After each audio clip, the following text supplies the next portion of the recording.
Welcome back to the channel, my YouTube family. How are you doing today? And I thought we'd do something a bit different for you today. I want to have a look and give you my honest opinion on this game, Roboquest, and we're actually going to do kind of an extended game review for you. A lot of gameplay in this, and the reason I'm going to do a lot of gameplay is there's a lot of different weapons. Show you the whole thing, give you a feel for it, and see if it's for you. Should be good. Let's do it. So the first thing that I found unusual, we're going to let the gameplay run in the background. It's only the tutorial part, so you're not missing out on too much. The first thing that kind of piqued my interest on this was the fact that this game is described on Xbox as a game preview, which seems to indicate that it's not really fully developed yet, and so keep that in mind. It does throw up a warning when you first load into the game, telling you that it is a work in progress. There may be crashes in it and stuff, but for me, I found it pretty stable, a pretty stable game. I didn't really have any issues during the hour or so I played it, and I will be investigating a lot more in the future. I think I'll probably play it with Mikey at some point, because it does have a single player and a two-player co-op mode to play around with.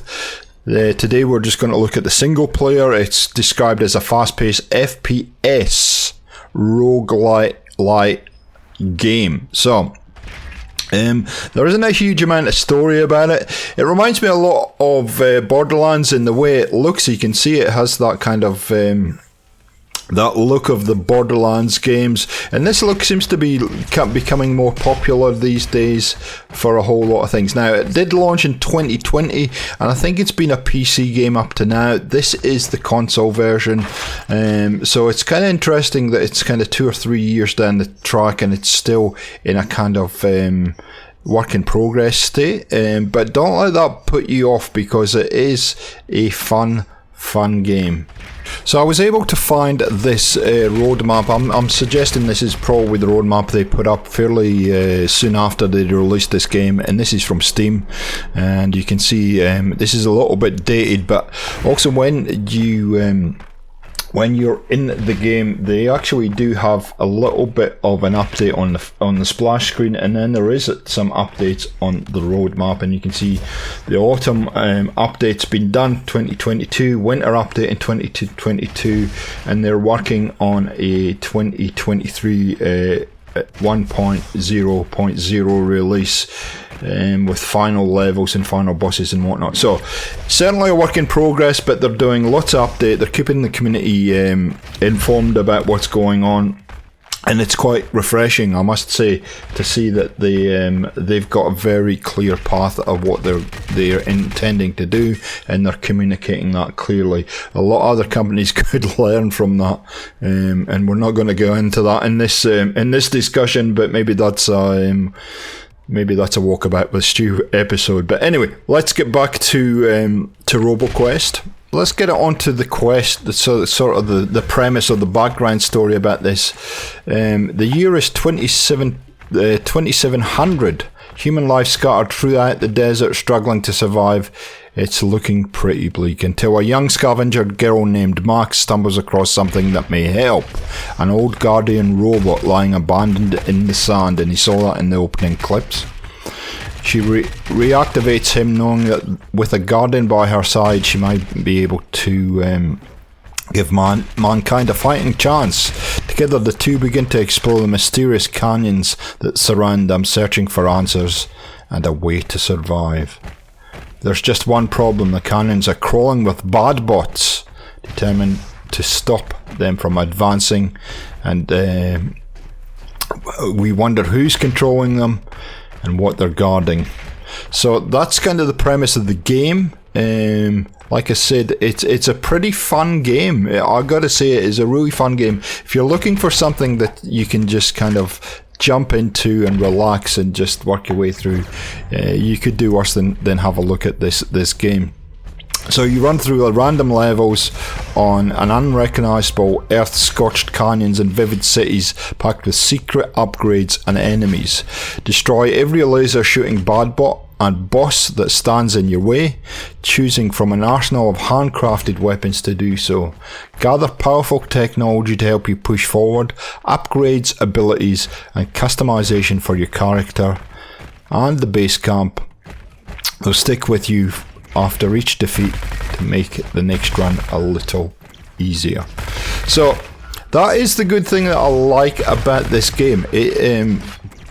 You're earning and achieving things throughout the game as you're working your way through the various levels, and you're leveling your character up. You gain perks, and you will see that in the gameplay. You gain perks, and you get the choice of one of two perks to choose, and then when you choose those are permanent, even if you die. Now, the whole premise of this game is to see how far you can get in a level. If you die, you have to go all the way back to the start and do it again. So that usually bothers me, but in this game I'm not too worried about it. I actually just had so much fun playing the game that I wasn't worried about it. Every time you restart or respawn or have to redo the level, you're going to get the choice of different guns. Throughout the level, there are secret areas that you can go into, and you can choose a different weapon if you like. You get you pick up resources so that you can upgrade. And you saw when we started in the intro that you saw base camp. And base camp gives you the options of upgrading, starting the game, or going into multiplayer. It's a really nice little place. The way that they've done it, very simple to figure out. And in between the different parts of the levels, you also have the choice to upgrade weapons. So really kind of simple game, but at the same time you're achieving lots, and there's lots to do. And it really, if you love a challenge, this game is probably for you. And if you like a shooter, this game is probably from you. It is a really relaxing kind of game to get into. There are no real pressures or anything like that. You just get in and shoot. With regards to how it plays, as far as the mechanics are a little bit weird to start with. It's a lot of the guns hip fire, or they feel like the hip fire. Although if you want to see extended gameplay, please watch this right through to the end, because you'll see all the different guns, weapons that you get access to, at least a good variety of them. At one point I do have some gameplay with using a sniper, and you actually can ADS with that, but for the large majority of time it's more of a kind of hip fire type mechanic. The settings I had to kind of tinker with a little bit, not too much, but I had to tinker with a little bit just to get the settings right for me. I do find that the aim assist is very, very strong in this game, so you shouldn't have too much of a drama about it, but take your time, because I'm impatient and I don't take my time, and I generally get I generally get killed fairly quickly. But I did make some good progress in the different levels, and that's why I've left the gameplay in for you guys, is so that you can see the different weapons mostly. Don't expect any long dialect in this game or NPC dialogue. There isn't any voice acting at all in the game. It's just basically text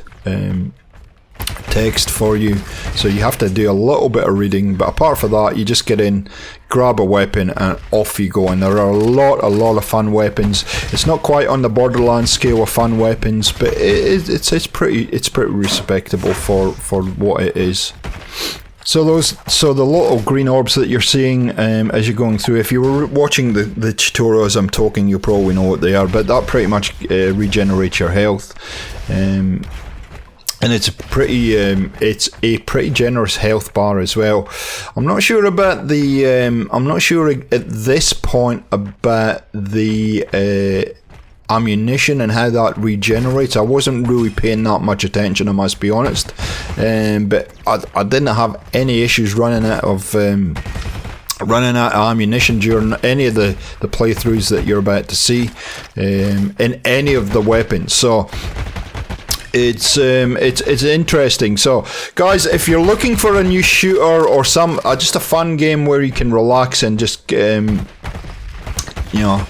just chill out, you could do worse than this. I'm not sure about the availability for consoles right now. Like I said, I know this is on Game Pass at the moment for Xbox as a game preview. It's definitely on Steam. I am not sure what the status is on PlayStation. There isn't a lot of information about this game online anywhere really. That they've got their various socials and whatnot, but it doesn't really tell you a huge amount about final release dates and whatnot. So if you are on PC or Windows or on Xbox, certainly check this game out. I think you will have a lot of fun with it. So we're going to leave it there as far as my commentary goes and my feelings. If you want to watch some extended highlights of the game, please keep watching. I've got about 40 odd minutes of gameplay here, and it'll give you a nice little feel for the game. Thanks for watching. If you did enjoy this game review, please leave a like rating. I'd really love to read your comments, and it really does. That all helps the channel. And we'll catch you next time on Gaming for XP. See ya.